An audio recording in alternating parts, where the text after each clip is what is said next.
This meeting is being recorded.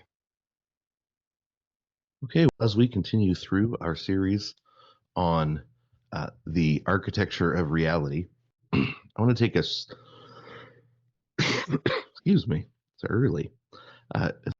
As we continue through our series on the architecture of reality, I want to take a really quick detour, or not really a detour, but a look at a foundational doctrine that was really important for the Middle Ages, and it comes from a book by Eusebius called the Preparatio Evangelica, and it is the idea that God was preparing all the world and preparing all cultures, preparing all people groups for the church. So when you wanted to demonstrate the truth of Christianity, that you would be able to find within a culture things that they got right, that you'd be able to attach the gospel to in their imagination, and then things that they got wrong that were going to need to be replaced by true doctrine or true understanding, true relationship with the Lord.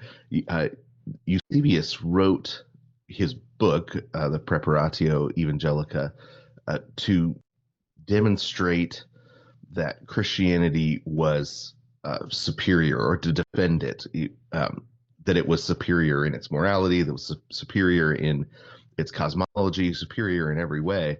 But he doesn't do it by simply just going in and saying, here's everything that you've ever believed is wrong. By showing that within the pagan writings themselves, there were contradictions, and that the contradictions were between things that were true and things that were false, or there were falsehoods added to truths, that and it was the truths that actually made it possible to hold together the cultures for so long. But it was the falsehoods that eventually degraded or dismantled the cultures, right? So that if you looked through the Greek philosophers or the historians, or that you actually found there that the failings were the combination of falsehood and truth, not just a simple falsehood all the way around. And so, it's not a terribly long book. It was 12 chapters, and he really is trying to lay the groundwork by critiquing the pagan religions, showing that they contradicted often the truth within the cosmological understanding. And what's fascinating reading Eusebius is how almost modern he feels in the way that he writes and thinks, and but also just how deep and broad his knowledge was. There's quotes in there from books that are lost now, so that even if you want to study the ancient Greeks, you actually have to still go to somebody like Eusebius, because he's the one that, Porphyry and different writers, that summarizes them and says, here's what they taught in books that we don't have anymore. And he has a tendency to go after what you would think of as the more mythological aspects, not when they function as mythology, but when they function as religion, if that makes sense. Not in the story, not because the stories themselves are bad, but because it shows that the gods themselves can't be trusted as gods. That there's a fundamental incoherence to polytheism, right? But his obvious deep knowledge of the mythology, and comparing it to the philosophers, comparing it to the moralists like the Stoics, and showing that they actually had to reject the religious nature of the mythology in order to get to true morality. It's really it's worth reading. But that idea of the prep that God was preparing people for the gospel, that you were going to find um, the the Spirit's continued care of a people within their thought, is really important for the way the medievals um, worked through theology. So they didn't go into it with the assumption that everything they're going to find in the ancients is wrong.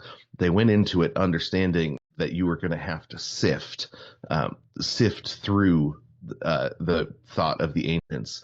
And so, if you're reading somebody like Plato, you don't go in thinking everything Plato says is right or everything Plato says is wrong, but you go in thinking I'm going to have to exercise my reason, exercise my mind actively while I read, and because there's going to be truth and falsehood, and so then that mental intellectual exercise was part of the reason that you read the ancients, right? You didn't just read you didn't read them because you knew you were going to find everything great in them, but you read them because it was one of the ways that you trained your mind to find truth, to sort out falsehood, and and they were conversation partners, so to speak, in exercise. And so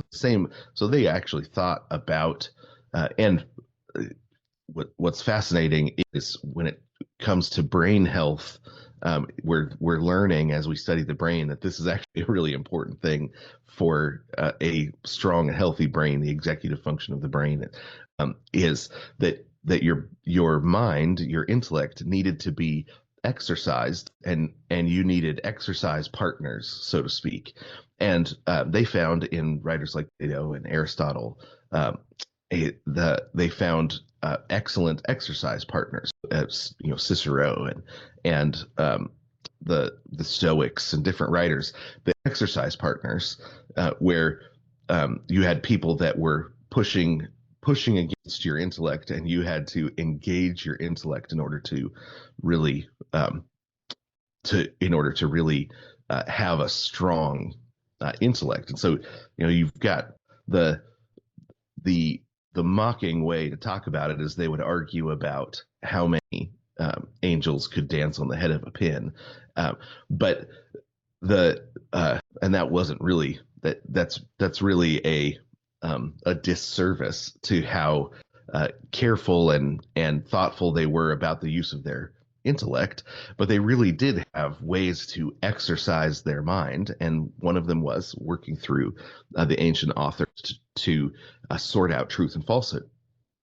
But also because if you looked and saw how it was that God was preparing the Greeks, and you came to learn and understand and identify that, then you'd be able to learn and understand and identify the way God was preparing your unbelieving neighbor, for example. You'd be able to, in conversation, be useful to people sorting out truth and falsehood.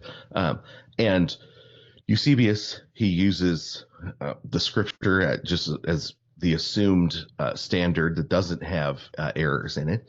And so he goes through and he says, they taught this. That's true here in the scriptures, but this added thing that they joined to it is false because of, look over here in the Old Testament or look over here in the New Testament, right? He also has in here an argument that becomes, that either shows or creates the understanding that older is going to be closer to the truth, that there was a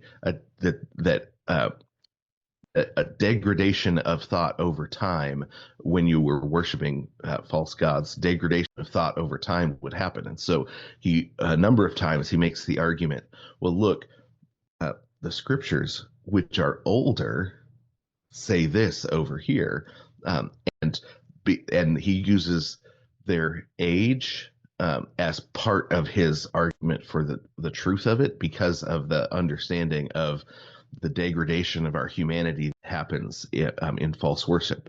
So in true worship, we become more a human closer to our humanity, closer to who we got what God intended us to be. And when we worship false gods, we become more like the false gods, right? So we fall away from truth, and so that is an important aspect. And I don't think Eusebius came up with that argument, but he influenced the way that he argues. Ends up being influential in that way, and so as we now go into some of the more mythological aspects, mythological not in a just in a sense that there were a lot of stories that the ancients and the medievals told about the sun, the moon, and the stars that that become pretty well embedded in the imagination of just the everyday average person. They would have a particular story that was associated, say, with a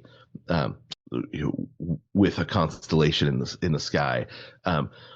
That story became as much a part of the way they thought about the heavens and informed them as other things. Well, a lot of that, as we talk about that, it's important to see that they weren't just accepting any old story. They were constantly trying to sift through which of these stories supports the truth, which of these stories was part of the Preparatio Evangelica in the ancient world that was showing something that was good and moral, or something that was cosmologically acceptable, and they didn't just take everything, take in everything. They were constantly sifting and sorting, but that created the kind of intellectual strength that got us a lot of our most important theological writers,